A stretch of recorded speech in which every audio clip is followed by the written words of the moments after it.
আসসালামু আলাইকুম গাইস, সবচেয়ে সহজ উপায়ে ব্রয়লার মুরগির রেসিপি নিয়ে এসেছি আজকে।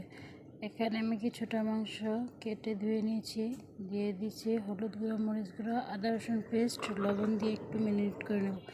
এখন একটা বাটিতে আমি একটা মশলা বানিয়ে নেব। হলুদ, মরিচ, লবণ, একটা হাতে করা মশলা ছিল ওইটা দিয়ে একটু পানি দিয়ে নেড়ে চেড়ে 10 মিনিটের জন্য রেখে দেব।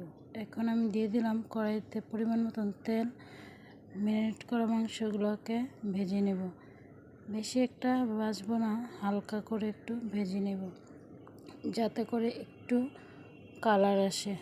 বেশি ভাজলে মাংসের স্বাদটা ভালো আসবে না, তাই উল্টে পাল্টে ভালো করে একটু হালকাভাবে ব্রাউন কালার করে নিলাম। এখন আমি সেই তেলে পেঁয়াজ বাটা দিয়ে হালকা করে একটু ভেজে নেব।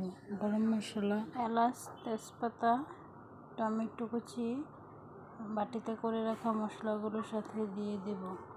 এখন সবগুলোকে ভালো করে নেব। এখানে আমি কোনো পেঁয়াজ কুচি ব্যবহার করব না, সম্পূর্ণটা বাটা পেঁয়াজ দিয়ে দিলাম পরিমাণ মতন আদা রসুন। সামান্য একটু পানি দিয়ে ভালো করে নেড়েচেড়ে মশলাটাকে কষিয়ে নেব। এখন ভেজে রাখা মাংসগুলোকে দিয়ে দেব, ভালো করে নেড়ে যাতে করে মশলাগুলো সব মাংসের ভিতরে যায়। কয়েকটা কাঁচামরিচ দিয়ে দিব, ভালো করে একটু নাড়া দিয়ে একটা ঢাকনা দিয়ে ঢেকে দিব।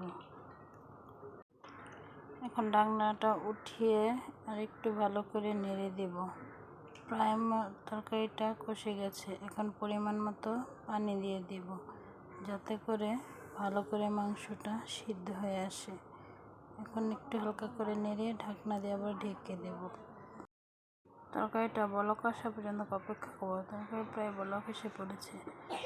এখন জিরার গুঁড়া দিয়ে দেব, দিয়ে একটু নেড়ে দেব যাতে করে তরকারিটা প্রায় হয়ে গেছে। যদি কোথাও ভালো লাগে প্লিজ একটা লাইক করবেন। আল্লাহ হাফেজ।